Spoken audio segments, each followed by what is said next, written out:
Bien, para la siguiente parte de la explicación vamos a intentar indicar cómo funciona esta pieza que es el relevador. El relevador está compuesto, como les decía yo, de una bobina en su interior y aquí trae unos platinos. Este que tengo en mis manos tiene dos juegos de platinos. Un juego de platinos está aquí. O sea que todo esto que está aquí es el relay. Toda esta pieza es el relay.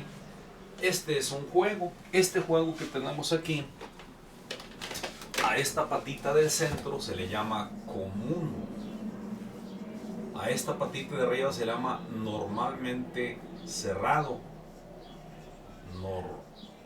Normalmente cerrado. Y a esta patita se llama normalmente abierto. Normalmente abierto. Igual aquí, normalmente cerrado, común y normalmente abierto. Y a estas patitas de acá se les llama bobina. Entonces tenemos que identificar los componentes. Si vemos la pieza tiene 8 patas, o sea, 4 por arriba y 4 por abajo. Pero en la parte izquierda generalmente vienen 2 separaditas. Ahí es donde está la bobina. Y luego de las otras 3, las de abajo es un juego de platinos. Las de abajo son un juego de platinos. Por ejemplo, este es un juego y este es otro juego. Son 2 juegos. Aquí los estamos viendo. Un juego, 2 juegos. ¿Cómo podemos identificar aquí cuál es el normalmente cerrado? Bueno, para eso nosotros agarramos nuestro aparato medidor en función de pitido, que viene siendo la posición esta, donde el multímetro pita, que es prueba de continuidad. Agarramos la patita inicial, esta que está aquí, que es el común, la agarramos y vamos a ver si pita con la segunda. Si la agarramos con la primera, con respecto 1 con la 2, pita. 1 con la 3 no pita. Y de la parte de arriba también, 1 con 2 no pita, y 1 con 3 no pita. Eso no nos cabe la duda que aquí está el común y aquí está el cerrado, y el que sobró pues es el normalmente abierto. Ahora vamos a checar ahí mismo, en esa parte, vamos a checar el valor de la resistencia de nuestra bobina. Aquí está nuestra bobina, miren, como es una bobina, esa bobina tiene un valor de resistencia. Vamos a ver de qué valor es la bobina. Checamos y tiene un valor de 0.757 kilo ohms. Eso quiere decir que son 757 ohms. O sea, esta bobina son 757 ohms. Si nosotros esta la conectamos a 12 voltios, si la conectamos a 12 voltios, que es como nos dijo el fabricante, pues tiene que funcionar. Véanlo, aquí lo tenemos nosotros, aquí tenemos nosotros la explicación. Como nos da una resistencia de 757, 734 aproximadamente, y como tenemos un voltaje de 12 voltios, entonces nosotros podemos sacar la corriente de esa bobina, de esta bobina que tengo en mis manos. ¿Cómo le vamos a hacer? Pues voltaje, le metes 12 voltios, entonces tenemos nosotros 12 voltios,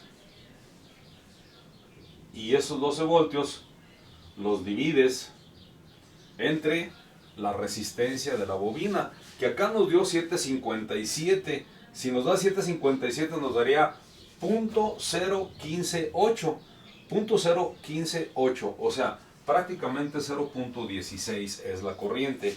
Esa corriente es la que necesita la bobina para funcionar. Entonces, como esa corriente está pasando por aquí, por colector, yo le voy a llamar que esa corriente se llama corriente de colector. En el transistor, este que tenemos aquí, en el transistor, tenemos un factor que se llama beta. Y la beta en los transistores es I de colector entre I de base. Esta beta nos la da el fabricante. El fabricante nos dice la beta, que es 400. En este caso, entonces dice I de colector entre I de base es igual a beta. Pero como la beta ya la tengo, yo despejo la I de base. Y la I de base es I de colector entre la beta. Entonces nosotros tenemos que la corriente de colector, ya la sabemos, es 0.016 entre la beta, que son 400. Cuando hacemos esa operación y sacamos nosotros la corriente de la base, esta corriente de base va a ser igual a I de colector .016 entre la beta, que es 400, nos va a dar 0.00004 de ampere. Esa es la corriente de base. Esa viene siendo la corriente de base. Como ya tenemos la corriente de base, entonces vamos a calcular la R5. Vamos calculando la R5. Vamos a ver cómo se calcula la R5. Para la R5, calcular la R5. Como ya sabíamos que aquí tenemos 2 voltios que viene del circuito anterior del oscilador, vamos a seguir esta línea. En el hipotético que nosotros enrutemos acá, vamos a ver esa línea. Entonces, si nosotros la seguimos esa línea, nos quedaría así. Llegamos a un transistor, ¿verdad? Y luego llegamos a tierra. Pero resulta que este transistorcito tiene un valor aquí de 0.7 de volt. Eso es lo que consume. Aquí nosotros ya sabemos que tenemos 2 voltios. Esta resistencia, la R5, pues no la conocemos. Pero como esta patita se llama base,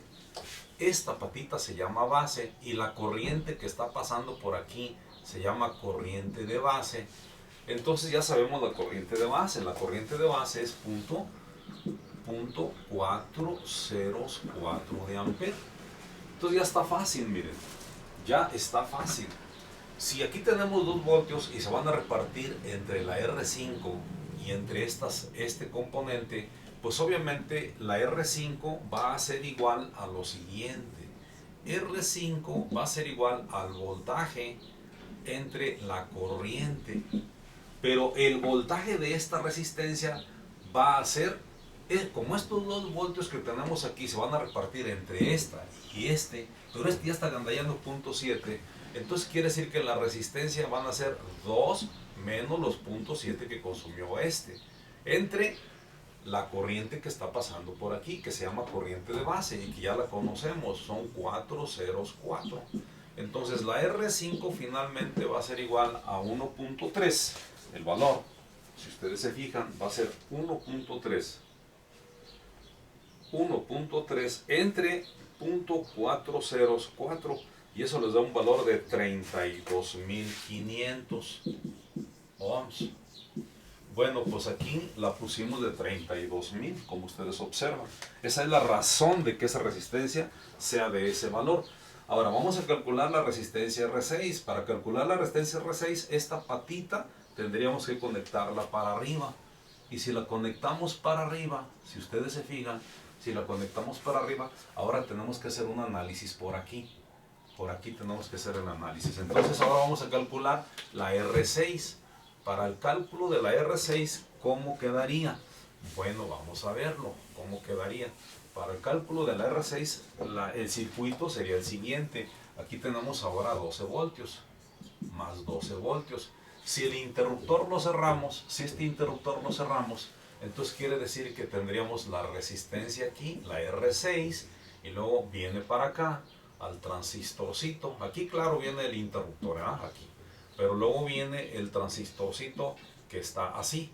Pero ya sabemos que el transistor consume, este transistor consume 0.7. Esa es una condición natural del transistor. Y también sabemos que por aquí está circulando una cosa que se llama corriente de base, que es 0.00004 de ampere. Entonces, como ya estamos observando nosotros la R6 ahora, la R6 va a ser igual a los 12 voltios menos lo que consumió el transistor entre la corriente que pasa por ella, que es 0.00004. Entonces va a ser 11.3 entre 0.0004. Entonces, ¿cuánto les da eso? Vamos a ver cuánto les da esa resistencia. Esa resistencia les va a dar 11.3 entre 0.404. Les da un valor de 282.500. 282.500 ohms. Pero nosotros la pusimos de 282, como lo acaban de apreciar. Esperemos pues que con esta explicación ustedes puedan hacer su circuito, lo puedan armar. Es muy importante que como van ustedes a manejar corriente alterna, pues sean muy cuidadosos. Sean muy cuidadosos. Vamos a cortarle aquí.